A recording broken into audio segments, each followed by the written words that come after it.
श्री शिवाय नमस्तुभ्यम, हर हर महादेव, जय महाकाल। कैसे हैं आप सभी लोग। देखिए, कार्तिक मास का बहुत पवित्र महीना चल रहा है और कल है कार्तिक मास की कृष्ण पक्ष की अष्टमी तिथि का दिन, जो कि अहोई अष्टमी के नाम से जाना जाता है। अहोई अष्टमी इस बार गुरुवार के दिन मनाई जा रही है और इस गुरुवार के दिन करने वाला सबसे अचूक उपाय जो कि आपको 21 चने की दाल से करना है। पूज्य गुरुजी ने कहा, अगर आपके घर में दुर्भाग्य दूर नहीं हो रहा, किसी की किस्मत नहीं चमक रही है, परिवार में एक के बाद एक समस्या, एक के बाद में एक कष्ट आती ही चली जा रही है, कोई मनोकामना आपकी पूरी नहीं हो रही है, सब कुछ करके देख लिया, थक गए, हार गए, एक छोटा सा काम जरूर कीजिएगा। मात्र 21 चने की दाल से आपको ये उपाय करना है और आपकी जो भी कामना होगी पूरी जरूर होगी। पूज्य गुरुजी की कथा से सुन करके और समझ करके पूरे उपाय को बड़े ही आसान भाषा में आपको बताऊंगा, परंतु उससे पहले आप सबसे एक छोटी सी प्रार्थना, जो लोग पहली बार आए हैं चैनल को सब्सक्राइब जरूर कीजिएगा और वीडियो को लाइक करके देवादिदेव महादेव का कोई सा भी प्यारा नाम कमेंट बॉक्स में लिखना मत भूलिएगा। इस पूरे वीडियो में हम 3 महा उपायों के बारे में बात करेंगे, जो कि आपको कल के दिन, इस गुरुवार की अष्टमी के दिन करने ही करने हैं, तो ध्यान से सुनना, समझने की कोशिश करना। सबसे पहले बात करते हैं पहले वाले उपाय की। पहला वाला उपाय कि अगर आपकी कोई इच्छा, कोई मनोकामना पूरी नहीं हो रही है, आपने काफी सारे उपाय किए, व्रत किए, बाबा से बोल बोल करके थक गए, लेकिन आपकी कोई विशेष हृदय की बात, कोई कामना, कोई कार्य है जो आपका अटका पड़ा है, बाधाओं पे बाधाएं आती चली जा रही है, तो एक छोटा सा काम जरूर कीजिएगा। आपको लेनी होगी इस तरीके से 41 चने की दाल। कितनी लेनी है? 41 चने की दाल। अब चने की दाल लेने का भी क्रम आपको समझना होगा कि जो आप यहाँ पर एक गोले में बनाई है ना मैंने, ये 1 चने की दाल है। काफी सारे लोग इसे आधा गिनते हैं, ये 1 चने की दाल है। आपको ऐसी की ऐसी ही 41 चने की दाल लेनी है और साथ ही साथ लेना होगा आपको छोटा सा एक पीला कपड़ा। अब आपको जो पीला कपड़ा लेना है वो कैसा होना चाहिए? सूती। ये चीज ध्यान रखना, रेशमी वस्त्र नहीं। इसी के अंदर आपको 41 चने की दाल को इस तरीके से रख देना है और रख करके आपको इसकी एक पोटली बना लेनी है, वहीं का वहीं बांध लेना। जिससे भी चाहो तो आप ऐसे करके बांध लो या किसी कलावे से बांध लेना। इसी पोटली के साथ में 1 लोटा शुद्ध जल भरना अपने घर का तांबे के कलश में और इसे लेकर के पहुंच जाना भोलेनाथ के मंदिर में, शिवलिंग के पास। अब यहाँ पर उपाय करने का एक खास नियम है, तरीका है, उसी तरीके से आपको ये उपाय करना होगा। आपको यहाँ जाने के पश्चात शिवलिंग के पीछे की तरफ में खड़े हो जाना है, जिससे आपका मुख उत्तर दिशा की तरफ में हो जाए। जो आपने एक पीली पोटली बनाई है जिसके अंदर 41 चने की दाल है, आपको उस पीली पोटली को भगवान शिव की शिवलिंग पर इस तरीके से समर्पित कर देना है ना। और समर्पित जब आप करेंगे तो किनके नाम से करेंगे वो सबसे ज्यादा महत्वपूर्ण है, वो है हरिहर महादेव के नाम से। हरिहर महादेव के नाम से इस पीली पोटली को यहां समर्पित करना और जो 1 लोटा शुद्ध जल आपने लिया है अपने दोनों हाथों में लेकर के श्री शिवाय नमस्तुभ्यम मंत्र का स्मरण करते हुए संपूर्ण जल इसी वाली पीली पोटली के ऊपर आपको समर्पित कर देना है। एक धारी से श्री शिवाय नमस्तुभ्यम मंत्र का स्मरण करते रहना है। 2 मिनट यहां पर बैठ करके अपना नाम और गोत्र बोलकर बाबा से विनती करके, कामना करके कि भगवान मेरी ये कामना है, काफी समय से पूरी नहीं हो रही, सब कुछ करके देख लिया है, आज कार्तिक मास की कृष्ण पक्ष की अष्टमी तिथि है, मेरी बस ये कामना है कि मेरी ये इच्छा पूरी जरूर हो जाए। अपनी कामना बोल करके इस वाली पीली पोटली को उठा करके अपने साथ अपने घर पे लेकर के आ जाना है और घर पे लाने के पश्चात इस पीली पोटली को आपको अपने ही घर में किसी भी सुरक्षित स्थान पर आगे के आने वाले 7 दिनों तक अपने घर पे रखना है। गुरुदेव ने कहा कि ये 7 दिनों का क्रम पूज्य गुरुजी ने बताया कि अगर आपके घर में किसी तरीके का कोई कर्ज है जो बढ़ता चला जा रहा है, चुकता नहीं हो रहा, धन को लेकर के अगर कोई समस्याएं हैं जिसकी वजह से आपके परिवार में धन नहीं आ पा रहा है, तो आपकी सारी धन की समस्याएं भी खत्म होती है। जब 7 दिन पूरे कंप्लीट हो जाए, 7 दिन के पश्चात इसे उठाना और किसी भी बहते नदी, तालाब, सरोवर के अंदर प्रवाहित करके आ जाना। पूज्य गुरुजी ने कहा, कार्तिक मास की कृष्ण पक्ष की अष्टमी तिथि के दिन जो व्यक्ति इस उपाय को कर लेता है ना, उसके जीवन में कभी भी ना तो धन की समस्या रहती है, उसकी बड़ी से बड़ी कामना जरूर पूरी होती है। पूज्य गुरुजी का बहुत अद्भुत और अचूक उपाय है, जरूर कीजिएगा। अब बात करते हैं दूसरे वाले उपाय की। दूसरा वाला जो उपाय है ये खास करके धन को लेकर के है कि अगर आपके घर में धन नहीं आ रहा, संपदा की कमी है, कर्ज लेने की नौबत आ चुकी है, कर्ज नहीं चुकता हो रहा है, या फिर आपकी कोई दुकान है, कोई व्यापार है, फैक्ट्री है जो नहीं चल रही है, पहले ग्राहक अच्छे आते थे अब नहीं आ रहे हैं, धन को लेकर के बहुत सारी समस्याएं, घर में बिल्कुल भी सुख शांति समृद्धि नहीं है ना। छोटी छोटी सी बातों पर आपके घर में क्लेश हो जाता है और जिस घर में क्लेश होता है उस घर में कभी भी धन संपदा नहीं आती है। पूज्य गुरुजी ने कहा आपको लेने होंगे इस साल में कितने? 7 चने की दाल।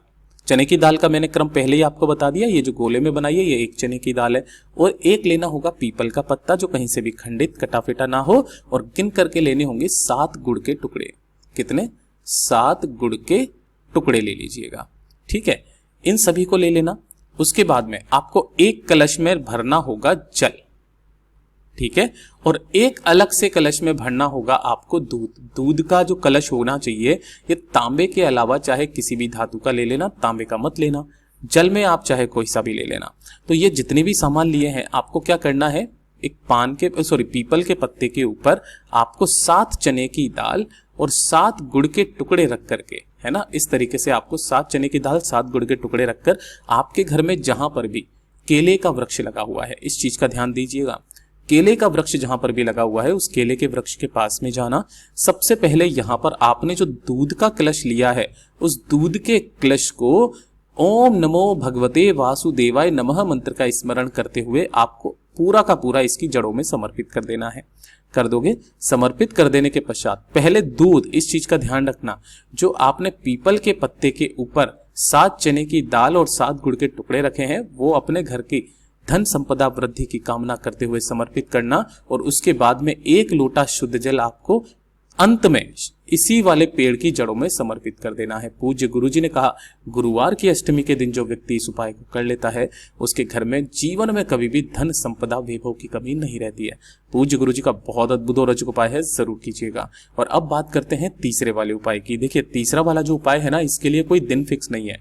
पूज्य गुरुजी ने कहा कि अगर आपके परिवार में कोई ऐसा व्यक्ति है जिसके सिर दर्द की दिक्कत कभी खत्म ही नहीं होती जब तक कि वो दवाई ना खा ले, बहुत हानिक दवाइयां खाते हैं जिसकी वजह से काफी बार कैंसर होने का या फिर हार्ट अटैक होने का खतरा बना हुआ रहता है, या फिर किसी के आधा सीसी का दर्द होता है। आधा सीसी का दर्द का मतलब है जिसको माइग्रेन हम लोग कहते हैं ना, आधा सीसी का दर्द जो अगर होता है, तो अगर कोई ऐसे व्यक्ति हैं तो पूज्य गुरुजी ने कहा हानिकारक दवाइयां खाने की जगह मात्र इस वाले उपाय को अपने ही घर पर चुपचाप कर लीजिएगा। 15 मिनट के अंदर अंदर आपके सिर का जो भी दर्द होगा वो हमेशा के लिए खत्म होगा। ठीक है, करना क्या है, आपको लेनी होंगी इस तरीके से 7 चने की दाल। कितनी लेनी है? 7 चने की दाल ले लीजिएगा। दाल लेने का क्रम मैंने आपको बता दिया, फिर बता देता हूं। ये जो गोले में बनाई है ये 1 चने की दाल है। और 1 लोटा शुद्ध जल अपने घर का ले लेना तांबे के कलश में। और इसे लेकर के आपके घर में जहां पर भी शिवलिंग विराजमान है, देखिए अगर आपके घर में शिवलिंग नहीं है तब आपको मंदिर जाना होगा और मंदिर वाली शिवलिंग पर करना होगा। ठीक है, यहां पहुंच करके पहले आपको शिवलिंग के पीछे की तरफ खड़े होना है, उत्तर दिशा की तरफ मुख करके पहले 1 लोटा शुद्ध जल भोलेनाथ की शिवलिंग पर समर्पित करना। श्री शिवाय नमस्तुभ्यम मंत्र का स्मरण करते हुए किनके नाम से? काशी विश्वनाथ महादेव के नाम से। काशी विश्वनाथ महादेव के नाम से समर्पित करना। उसके बाद में अपना नाम और गोत्र बोल करके जो 7 चने की दाल है उन 7 चने की दाल को भोलेनाथ की शिवलिंग पर काशी विश्वनाथ महादेव का नाम लेकर के इस तरीके से समर्पित कीजिएगा कि आप अपनी कामना बोल सकें कि मेरे सिर में बहुत ज्यादा दर्द रहता है, हानिकारक दवाइयां खानी होती है जिसकी वजह से काफी ज्यादा नुकसान होता है, हे मेरे बाबा मेरी इस समस्या को दूर कीजिए। और ऐसी कामना करने के पश्चात इन 7 चने की दाल को आपको वापस यहाँ से उठा लेना है। उठा करके अपने घर पर आना है। घर का जो मुख्य दरवाजा है उसकी चौखट पर बैठकर क्या करना है, उसकी चौखट पर बैठकर एक एक करके इन 7 चने की दाल को चबा चबा करके खा लेना है। पूज्य गुरुजी ने कहा अगले 15 मिनट के अंदर अंदर आपका जो भी सिर दर्द हो रहा होगा वो जड़ से खत्म हो जाएगा।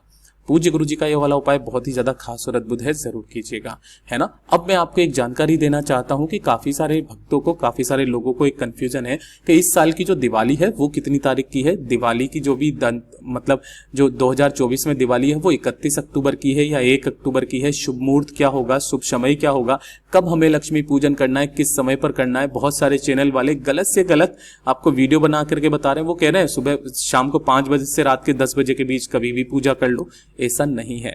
तो आपको मैंने ये पूरा का पूरा वीडियो अपने चैनल पर डाल दिया है, आपको वो जाकर के देखना भी है। धनतेरस का क्या मुहूर्त है, धनवंतरी की पूजा कब होगी, आपको कुछ भी चीज खरीदना है तो उसका शुभ मुहूर्त क्या होगा, सब कुछ बताया है। छोटी दीपावली और बड़ी दीपावली का क्या महत्व है उसके बारे में भी बताया है। भाई दूज कब है, जिस दिन हमें यम द्वितीया वाला उपाय करना होता है, तो वो कब है और साथ ही साथ नरक चतुर्दशी, पूरी की पूरी जानकारी मैंने एक ही वीडियो में दे दी है। तो इस वाले वीडियो को जाकर के आप सभी लोग जरूर देखिएगा।